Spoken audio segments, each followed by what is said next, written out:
this National Security Review. They do a lot of roundtables that pose big fundamental questions in national security policy from a lot of different angles, a lot of different voices and opinions. And in the age of social media, I'd also encourage people to engage on Twitter, because there's a lot of really great national security practitioners, academics, that even just following their feed and engaging in the conversation gives you a chance to feel sort of the pulse of the national security community, albeit maybe a select group of them, and to keep abreast of sort of the current debates in the field. And I think that's a really easy way to kind of keep informed as well as to sort of gain knowledge in this field. I would just add to what Robert had to say that one of the great challenges and failings of democracy in practice is the extent we know from tons of polling data and the friends that we all talk to, is people's desire and willingness to put in the work and to pay the cost that it takes to be an informed citizen. It is unrealistic to think that every American will gain the knowledge they need to be an informed citizen in national security affairs.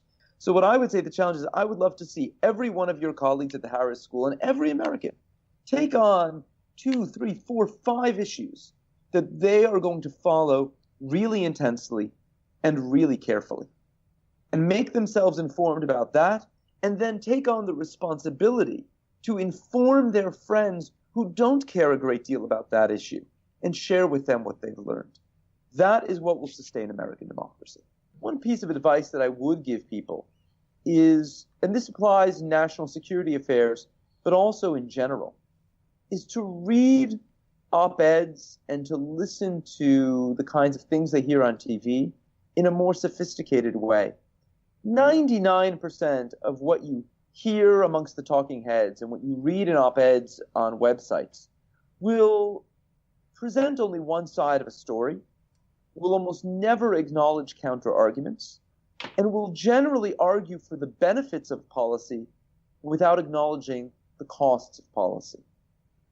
But the fact is that almost all important policy questions are dilemmas, that we can rarely advance one value without it coming at the cost of something else that we value.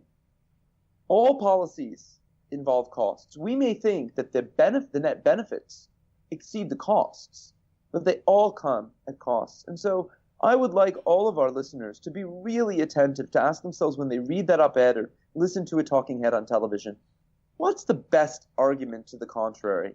And what are the costs of this policy that they're not telling me? And then be attentive to that and keep that in mind. Because this is why we're in this world where we're all simply, people are screaming at each other and talking over each other and often at cross purposes with each other. And if we all sort of paid a little more attention to the fact that almost every serious policy question has a serious counter-argument and has serious costs associated with it, I think we'd have a much more rational and meaningful public debate. Dr. Krebs and Mr. Ralston, thank you so much for joining us. It was a pleasure to have you on. Thank you so much for inviting us. Thanks for joining us for part 2 of this conversation with Dr. Ronald Krebs and Mr. Robert Ralston. You can find the link to their original foreign policy article in the show notes. And be sure to follow us on Twitter at TYFYS_podcast to get the latest updates about the show. Also, please don't forget to subscribe on Apple Podcasts, Spotify, or Spreaker so you'll get our next episode as soon as it's released. Thank You for Your Service is produced by Nick Perezzo, Haziano, and Alec McMillan. Special thanks to Ashwarya Kumar and Mary Martha McClay for production and scripting support. This podcast is a production of the University of Chicago Public Policy Podcasts and is in no way intended to reflect the official positions of the Department of Defense or any other military entity. I'm Thomas Krasnican. And I'm Sarah Claudy. See you next time.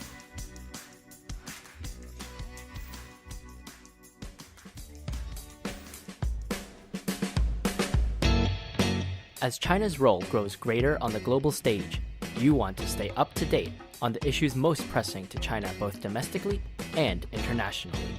Check out the Just China podcast for in-depth analysis on recent headlines and investigative reports on Chinese matters that affect our globalized world.